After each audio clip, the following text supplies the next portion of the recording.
पत्नी बोले क्या खाओगे सेठ जी? बोले खाक खाऊंगा, तुझे मेरे खाने की पड़ी है। तो बोले क्या हुआ? बोले बच्चों का क्या होगा? परेशान हो गया सेठ, इतना परेशान, सारी बीमारियां आ गई शरीर में। सेठ दुखी हो गया। एक बात बताऊं, हर आदमी यदि आज बीमार है ना, मेडिकल की तरफ भाग रहा है, तो ध्यान रखना शरीर खराब नहीं, आदमी का मन खराब ज्यादा हो गया है। ध्यान रखना, मन में ज्यादा चिंताएं पाल ली हैं तुमने, ज्यादा तनाव डिप्रेशन पाल लिया है। कितना सोचते हो और दौलत हो जाए और हो जाए। दौलत होना जरूरी है, लेकिन इतना नहीं कि हम खो जाएं, उसमें ध्यान रखना है। मानने भाई, सेठ बहुत बीमार हो गया। एक दिन उस सेठ को उसका एक मित्र मिला। उसने कहा सेठ जी क्या हाल है तुम्हारे? कितने भले चंगे थे तुम, कितने अच्छे थे तुम, हट्टे कट्टे, क्या रोग था तुम्हारा चेहरे पर चमकती? क्या हो गया सेठ तुमको? बोले क्या बताऊं मित्र, कुछ दिन से बीमार सा रहता हूं, खाना खाया नहीं जाता है। तो बोले जांच कराओ। सब करा ली, कोई मतलब नहीं है। सारी थेरेपी ले ली, कुछ नहीं होता है। दवाइयां खा के परेशान हो, मैं ठीक नहीं होता हूं। तो उस मित्र ने कहा एक काम कर, अपने उदयपुर में एक महाराज का चतुर्मास हो रहा है, क्या करूं? उनके पास। अरे यार तू भी पागल हो गया है, ये बाबा बैरागी ये क्या करेंगे मेरा? बड़े बड़े डॉक्टर कुछ नहीं कर पाए, वैद्य हकीम कुछ नहीं कर पाए। बोले इसीलिए तो कह रहा हूं उनके पास चला जा, वो तेरा समाधान कर दे। वो क्या समाधान करेंगे? उनके ना बीवी ना बच्चे ना परिवार, मेरे पास तो सब लगा है। चिंता मुझे इस बात की है कि मेरे बच्चों के बच्चों का। बाबा जी के तो बच्चे नहीं, वो क्या जाने क्या होगा। बोले फिर भी चला तो जा, संत तुम्हें कुछ देंगे नहीं तो तुमसे कुछ लेंगे भी नहीं, चला जा एक बार। बोले चल भाई तू कहता है, ये भी अपना लेते हैं। सेठानी के साथ गया। सेठानी तो हट्टी कट्टी थी, मस्त, अपनी पुष्पा देवी मस्त। ध्यान रखना, सामने वाला सूखे तो सूखे, अपने को क्या लेना देना है। मानने गई साथ में, संत के चरण पकड़े, जार जार रोने लगा। संत ने कहा नगर सेठ तुम रोते हो? गरीब रोए तो बात बने, अभाव ग्रसित रोए तो बात बने, निर्धन रोए तो बात। तुम रो रहे हो सेठ, क्यों रो रहे हो? सेठ ने कहा महाराज 5-6 महीने से परेशान हो गई मेरी जिंदगी। क्या हुआ सेठ जी? बच्चे नहीं है? अरे हैं, वही तो आफत है मेरी। कितने हैं बच्चे? बोले 4। अच्छा पत्नी? बोले ये तो खड़ी है 5 फीट की। तो बोले फिर तू दुखी किस बात का है? तेरे पास पैसा नहीं है? नहीं है। तो फिर काहे को रो रहा है सेठ? बस से मन खराब। मैं दुखी हूं। किस बात से दुखी है? ना जाने क्यों संत जी, मेरा मन खिद खिन्न है, उदास हो गया, चिंता में है हूं, ना रात को नींद है ना दिन को चैन है। हुआ क्या? बोले आज मैंने अपने मुनीम से 4 महीने पहले कहा कि मेरी दौलत कितनी है। तो सेठ कितनी है?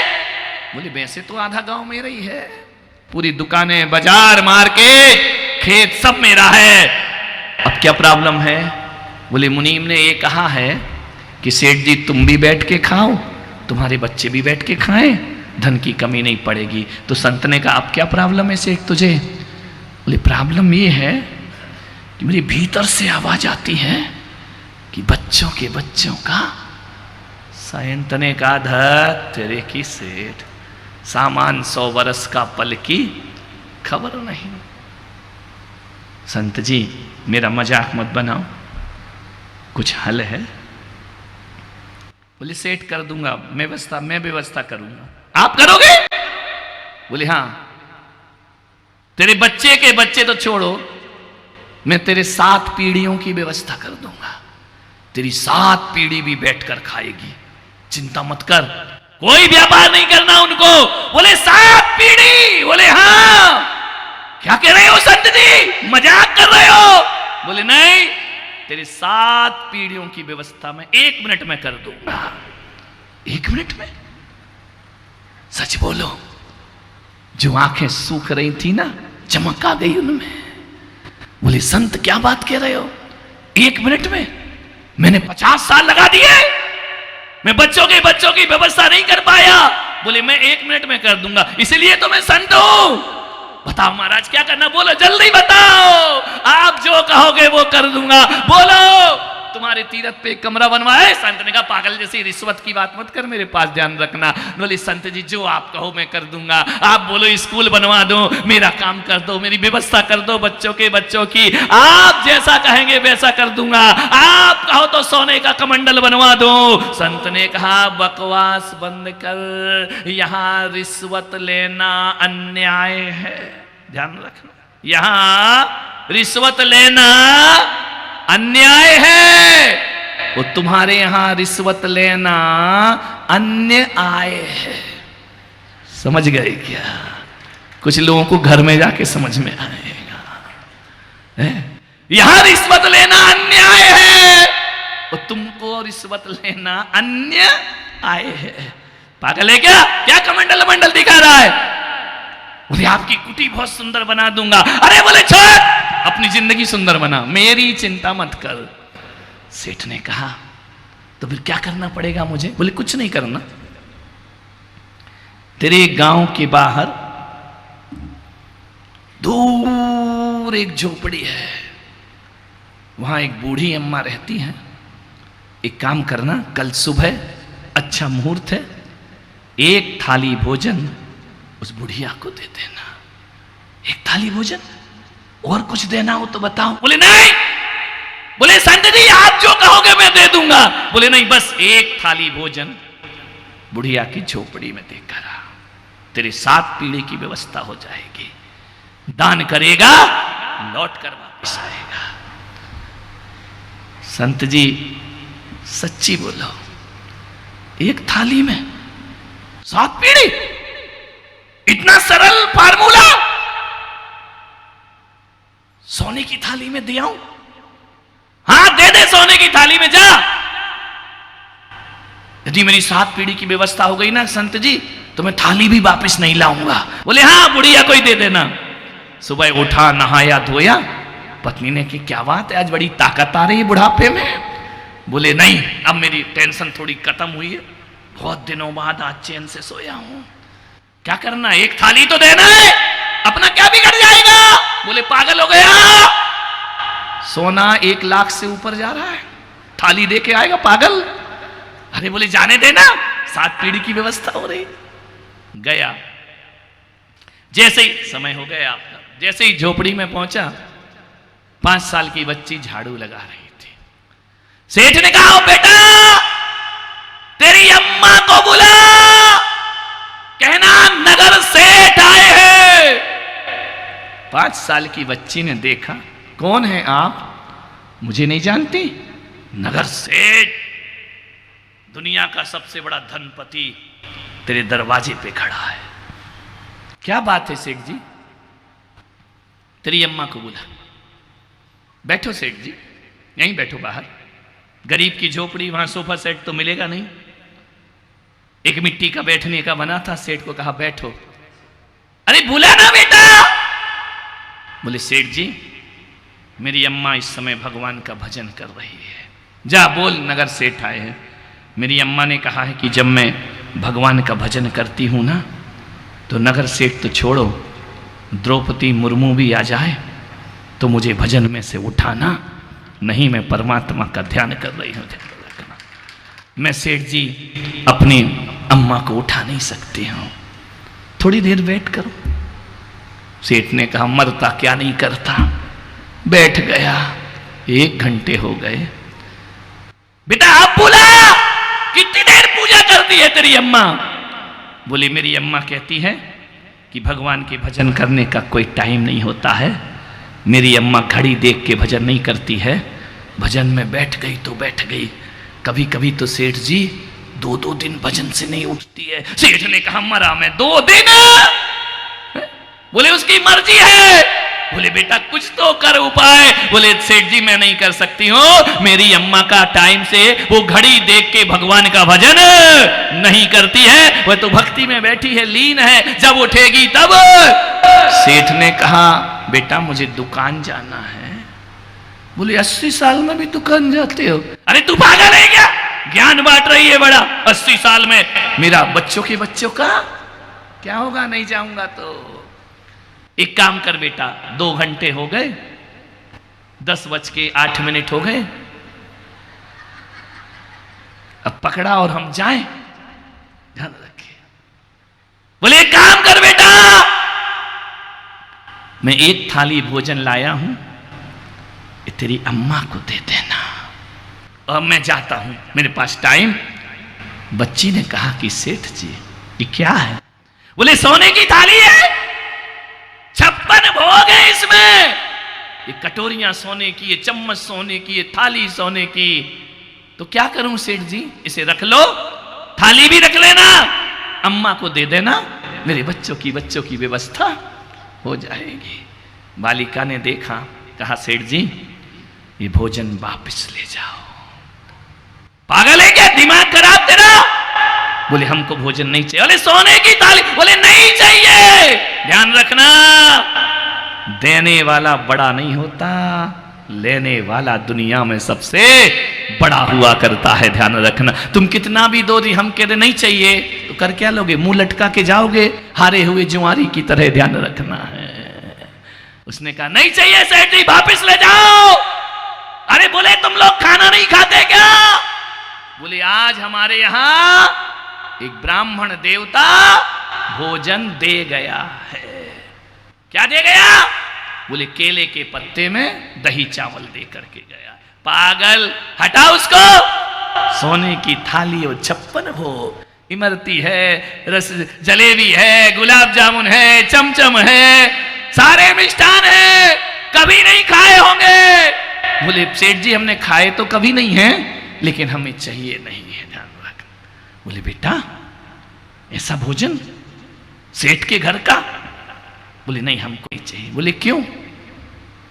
बोले मेरी अम्मा ने सिखाया है कि एक बार भोजन आ जाए तो हम दोबारा भोजन लेते नहीं हैं, वो जैसा भी आ जाए हम उसे अपना सौभाग्य समझा करते हैं। सेठ ने कहा एक काम कर बेटा, ये पकवान है, इन्हें रख ले, कल काम आ जाएंगे। कल कोई नहीं आया तो ये भोजन काम आएगा ना। मालूम है उस लड़की ने इस प्रवचन का पूरा सार दे दिया। उसने कहा कल काम आ जाएंगे, मेरी अम्मा ने सिखाया है हम कल की चिंता नहीं करते हैं, ध्यान रखिए। हम आज में जीने वाले लोग हैं, हम कल की चिंता। बेटा कल किसी ने भोजन नहीं दिया तो मेरी अम्मा कहती है कल की चिंता मत करना। अरे जिसने चोंच दी है वो दाना भी देता है, और जो प्यास देता है वो पानी भी दिया करता है। सेठ जी मेरी माँ ने सिखाया है कि बच्चा पैदा होता है यहाँ और आंचल में दूध आ जाया करता है, हम कल की फिक्र।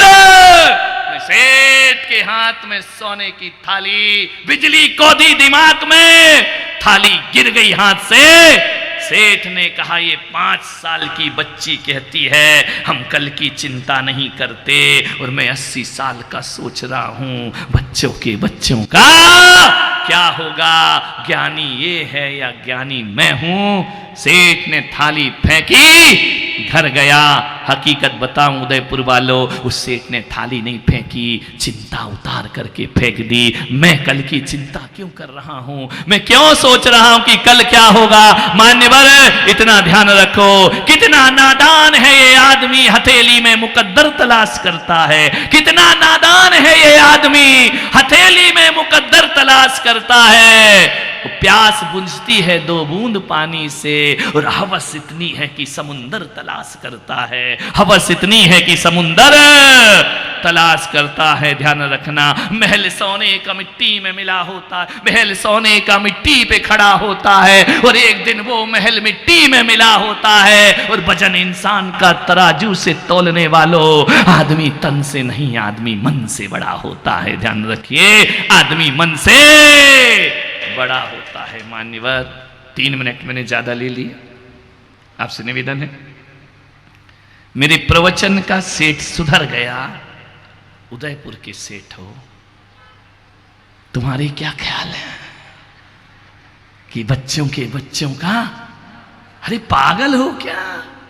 सेठ चिंता में लग गए। इतना ही सोच लेता कि कौन से मेरे बच्चों के बच्चे लंगड़े लूले पैदा होंगे जिनके लिए मैं कमा के रख जाऊं, कौन से मेरे माँ बाप मेरे लिए रख गए थे, अरे मैं आया, मैंने कमाया। ध्यान रखना, कौन से लंगड़े लूले पैदा होंगे। और जो लोग सोचते हैं ना 3-3 पीढ़ी का, उनके घर में जरूर लंगड़े लूले आते हैं। ध्यान रखना, आपसे निवेदन है। बात मेरी अधूरी है, फिर भी समय जरूरी है, तुमको जाना भी है, वर्किंग डे है। आप सबने सुना, बस 2-3 चीजें याद रखो कि कल की चिंता नहीं करना, जो आज देता है वो कल भी देगा, जो चोंच देता है वो दाना भी देगा, और जो प्यास देता है वो पानी भी देगा। ध्यान रखना, आज में जियो मेरे भाई, जिंदगी आज होती है। आप सबने सुना, अनुग्रहित हूं। जय मां।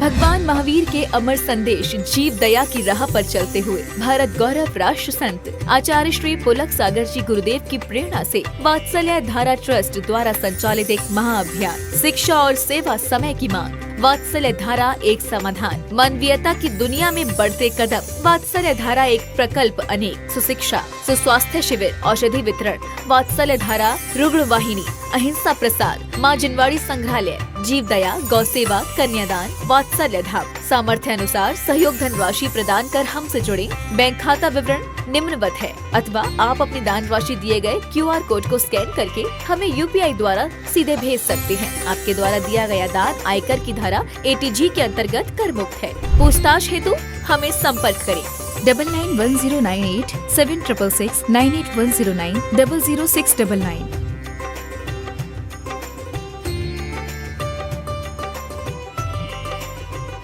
कभी आपने सोचा है कि सुबह सुबह का 1 घंटा